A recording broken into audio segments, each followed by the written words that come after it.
La festividad del Corpus Christi es una de las celebraciones más importantes del calendario litúrgico católico.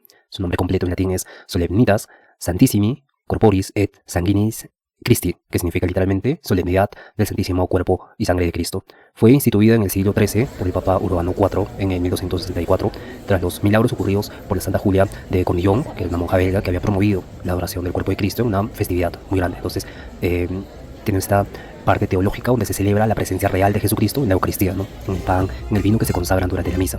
Y según la doctrina católica, cada misa se renueva el tipo de sacrificio que hizo Cristo, ¿no? En donde este se convierte en pan y vino y se transforman realmente en el cuerpo y la sangre de Cristo, que este proceso es conocido como transustanciación, que vimos con Santo Tomás de Aquino y con todos los teólogos posteriores. Puede revisarlo en el canal. Tradicionalmente se celebra el jueves después del domingo de la Santísima Trinidad, que a su vez es el domingo siguiente a Pentecostés, ¿no? Es decir, 60 días después del domingo de Resurrección.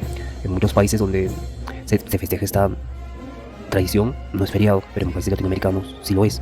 Lo más característico del Corpus Christi son las procesiones del Santísimo Sacramento de la hostia consagrada, y en países latinoamericanos, específicamente en el Perú, México, Colombia, Bolivia, se celebra con el acompañamiento de santos, de vírgenes de distintas parroquias, acompañadas por danzas típicas y música. En la primera santa tenemos a Santa Bárbara Virgen y Mártir, sale de la iglesia de Sacsayhuamán, donde fue un antiguo adoratorio inca convertido en un templo cristiano. Está en la fortaleza de Sacsayhuamán, y Santa Bárbara fue una joven cristiana del siglo III, nacida en la actual Turquía. Era su padre pagano, y le encerró en una torre para protegerla del mundo. Y al conocer la fe cristiana, Bárbara se convirtió al cristianismo y desobedeció a su padre, ¿no? Su padre, al enterarse de su conversión, le entregó a las autoridades romanas y fue torturada y decapitada por orden imperial. Entonces, según la leyenda, un rayo cayó del cielo y mató a su padre en castigo por su crueldad. Y por eso Santa Bárbara es la patrona de los rayos, de las tormentas, de los mineros, de los artilleros. Es símbolo de la Santísima Trinidad. Tiene una espada y a veces está adornada con rayos, ¿no? Santa Ana es venerada por la tradición cristiana como la madre de la Virgen María, por lo tanto la abuela de Jesús. Aunque no aparece en la Biblia canónica, su historia proviene de los evangelios apócrifos, especialmente en el otro evangelio de Santiago, ¿no? Estuvo casada con San Joaquín, y su matrimonio fue estéril por muchos años, hasta que un ángel anunció que tendrían una hija, María, concebida por gracia especial de Dios. Es patrona de las madres, las abuelas, educadoras y de la familia en general. Santa Ana aparece como una mujer mayor, enseñando a leer a la Virgen María, a la Niña María, lo que la relaciona con la educación, ¿no? A veces sostiene un libro y otras veces a su nieto Jesús. Tenemos a la Virgen de Inmaculada Concepción. Esta Virgen es completamente muy importante. Es la que da luz a los ojos de los creyentes. Ella fue proclamada en la Iglesia Católica en 1854 por su devoción al ser vista como la futura Madre de Cristo, ¿no? Concebida sin pecado original. Ella fue venerada mucho antes de ser canonizada o de ser proclamada por la Iglesia Católica. En Cusco se la conoce y se la tiene un profundo cariño, y es conocida como la Madre de Almudena, la Mamacha Almudena. Por este nombre se le venera. En la tradición andina refleja rayos que se hacen grandes y prominentes, especialmente para dar luz, ¿no? Es una de las imágenes más veneradas del Corpus Christi, y suele tener un lugar central en la catedral. Representa la Inmaculada Concepción, es decir, que la Virgen María fue concebida sin pecado original. Es símbolo de pureza, luz divina, es triunfo sobre el mal. Tenemos a la Virgen de los Remedios. La Virgen de los Remedios, o Nuestra Señora de los Remedios, se origina por una devoción que nació en España durante el siglo XVI, especialmente en este contexto de guerras y epidemias que estaba sufriendo España. Entonces su culto fue traído al Perú por los españoles, quienes consideraban como la protectora en tiempos de necesidad y enfermedad, ¿no? Con el Cusco colonial se convirtió en una de las advocaciones marianas más veneradas, especialmente entre mujeres y enfermos. Claro, tiene este rostro compasivo, maternal, dulce, y porta hilos de oro, una corona central, y juega un papel importante como reina y protectora. Así también siempre tiene en brazos al niño Jesús, y elementos de curación, ¿no? Remedios en la mano, bálsamos. La Virgen de la Natividad sale de la parroquia de Almudena y se dirige en procesión a la plaza central de Cusco. La devoción a la Virgen de la Natividad se centra en el nacimiento de la Virgen María, que fue Madre de Jesús. Esta celebración tiene lugar el 8 de septiembre. En este sentido, usa trajes muy típicos andinos, bordados con hilos de oro, plata y piedras preciosas. La Virgen de la Natividad simboliza el inicio de la vida mariana, ¿no? El inicio de la devoción a María, la pureza de este nacimiento y la esperanza para el pueblo, ¿no? Una de las imágenes más queridas y esperadas por madres, mujeres devotas, familias jóvenes, es la Virgen de la Natividad. La Virgen Purificadora es muy importante. Nuestra Señora de la Candelaria también se le denomina. Surge su recorrido desde la parroquia de San Pedro que está muy cerca a la Plaza de Armas, ¿no? La devoción se basa en el episodio del Evangelio de San Lucas, específicamente versículo 2, parágrafos del 22 al 40, donde María y José llevan al niño Jesús al templo para presentarlo a Dios y cumplir el rito de purificación. Y esta escena se celebra litúrgicamente en la fiesta de la Candelaria, el 2 de febrero. Por eso en algunos contextos se le llama la Virgen de la Candelaria, ¿no? En este sentido se presenta como la Virgen purificadora y tiene esta representación de la obediencia a Dios, la pureza espiritual, la ofrenda maternal, y se presenta como la madre obediente, humilde, que guía al pueblo a un camino más espiritual. Es una de las vírgenes más ostentosas visualmente, pero profundamente venerada por sectores del pueblo devoto, por este tipo de limpieza interior, renovación, surgimiento. También tenemos a la Virgen de Belén. La Virgen de Belén representa a María como la madre amorosa y protectora en el contexto del nacimiento de Jesús en Belén, ¿no? La devoción es muy importante porque se vuelve una figura, una imagen muy cercana, muy materna, entrañable, con una fuerte conexión emocional con las familias, ¿no? Se le atribuyen muchos milagros a todas las vírgenes, a todos los santos, especialmente en contextos específicos. La Virgen María, la Virgen de Belén, representa a todo el pueblo que espera al niño Jesús, ¿no? Su imagen simboliza el cuidado, la nutrición, la ternura, la compasión, la protección familiar. En el contexto andino cristiano representa a la Madre Tierra, a la Pachamama. Muy espiritual, pero también muy materializada, muy cristalizada en los milagros, en esta parte material, emocional, del devoto, de los devotos, de la Madre. Tenemos a San José, que representa al esposo de la Virgen María y padre de Jesús.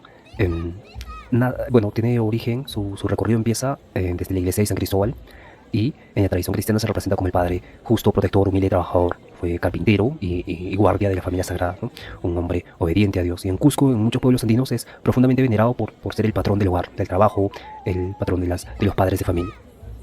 La representa en este sentido al padre protector, silencioso, que actúa sin protagonismo pero con total entrega, ¿no? La cultura andina se le asocia con el rol de padre sabio, guía familiar o el taita.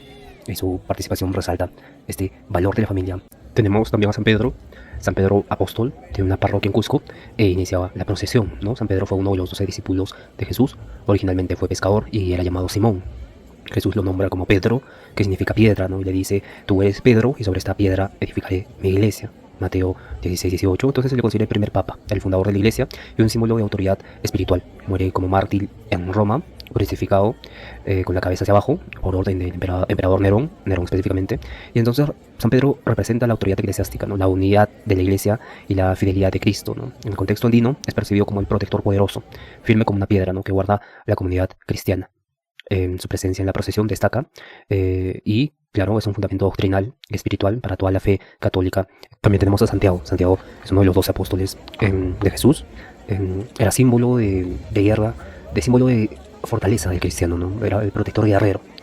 En este sentido, en el Corpus, Santiago es símbolo de protección espiritual, valor y fuerza, ¿no? En el sincretismo andino fue reinterpretado como un apocuna, un espíritu de la montaña, un espíritu guerrero de la montaña, ¿no? A veces es visto como un aliado del pueblo, aunque los españoles lo trajeron como un tipo de lucha por el cristianismo, ¿no? En este sentido, en algunos contextos se le ha llamado Taitacha Santiago, ¿no? Como una mezcla de respeto y también apropiación cultural.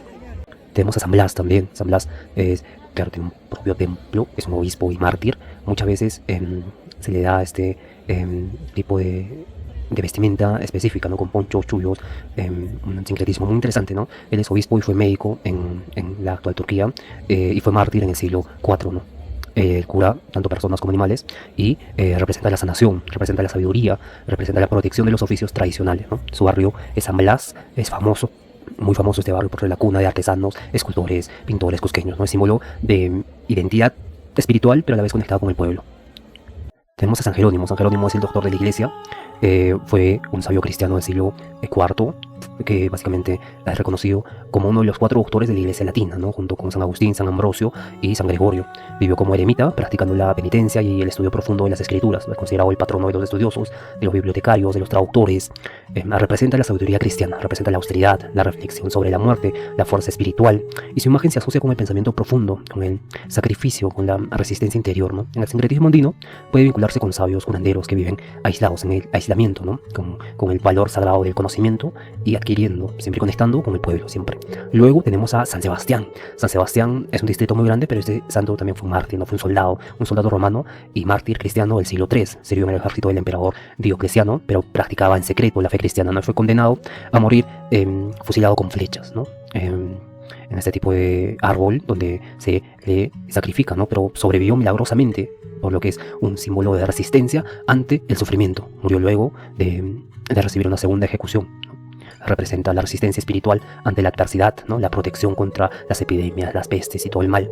En tiempos coloniales fue invocado durante los brotes de peste y sigue siendo muy querido entre toda la población, ¿no? Este sincretismo que ocurrió con San Sebastián es visto también como un guerrero espiritual protector del pueblo, ¿no? Se celebra con gran fervor y se le denomina también el taita protector. San Antonio Abad fue un anacoreta egipcio que, movido por el deseo de perfección espiritual, se retiró al desierto para vivir en pobreza, oración y penitencia. Su vida austera y radical lo convirtió en un modelo cristiano.